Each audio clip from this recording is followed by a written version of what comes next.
जय श्री कृष्णा। राधे राधे। कैसे हैं आप सब लोग। सबसे पहले आपको पापा अंकुशा एकादशी की बहुत बहुत शुभकामनाएं। आज मैं आप लोगों को पापा अंकुशा एकादशी का महत्व एवं पापा अंकुशा एकादशी व्रत कथा सुनाने वाली हूँ। तो जिसको सुनने मात्र से ही हमारे पापों का नाश होता है, हमें मोक्ष की प्राप्ति होती है। तो सबसे पहले जानते हैं पापा अंकुशा एकादशी का महत्व।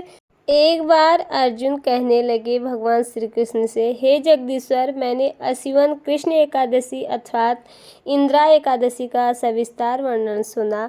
अब आप कृपा करके मुझे असिवन माह के शुक्ल पक्षी की एकादशी के विषय में बतलाइए। इस एकादशी का क्या नाम है तथा इसके व्रत का क्या विधान है। इसका व्रत करने से किस फल की प्राप्ति होती है, कृपया यह विधान पूर्वक कहिए।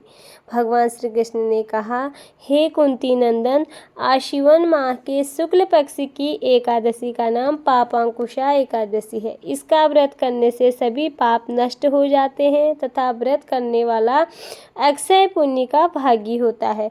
आश्विन शुक्ल एकादशी के दिन इच्छित फल की प्राप्ति के लिए भगवान विष्णु का पूजन करना चाहिए। इस पूजन के द्वारा मनुष्य को स्वर्गलोक की प्राप्ति होती है।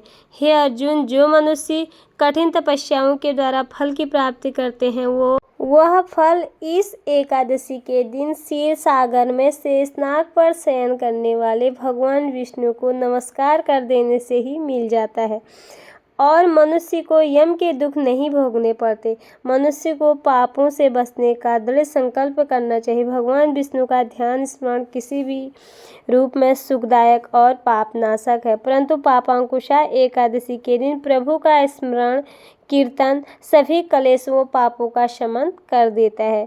तो ये था एक पापांकुशा एकादशी का महत्व। अब जानते हैं पापांकुशा एकादशी व्रत कथा। प्राचीन समय में विंध्य पर्वत पर क्रोधन नाम का एक बहेलिया रहता था। वह बड़ा क्रूर था। उसका सारा जीवन हिंसा, लूटमार, मद्यपान और गलत संगत पाप कर्मों से बीता। जब उसका अंतिम समय आया तब यमराज के दूत बहेलिये को लेने आए और यमदूत के बहेलियों ने कहा कि कल तुम्हारे जीवन का अंतिम दिन है, हम तुम्हें कल लेने आएंगे। यह बात सुनकर बहेलिया बहुत भयभीत हो गया और महर्षि अंगिरा के आश्रम में पहुंचा और महर्षि अंगिरा के चरणों में गिरकर प्रार्थना करने लगा, हे ऋषिवर, मैंने अपने जीवन भर पाप कर्म किए हैं।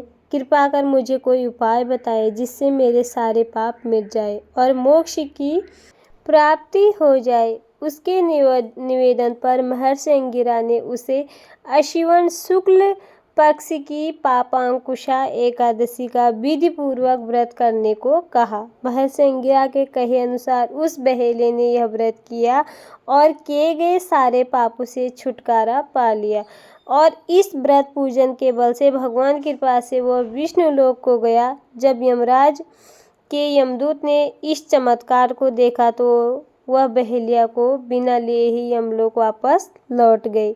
तो ये है पापांकुशा एकादशी की व्रत कथा।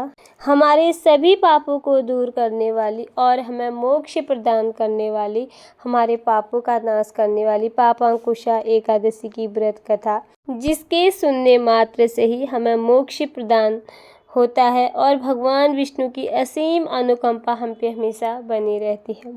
तो यही थी पापांकुशा एकादशी की व्रत कथा। बहुत छोटी सी कथा है। अगर आपने ये कथा पूरी तरह से सुन ली हो तो एक बार भगवान लक्ष्मी नारायण की जयकार करते हुए वीडियो को करती हूँ यहीं पर एंड।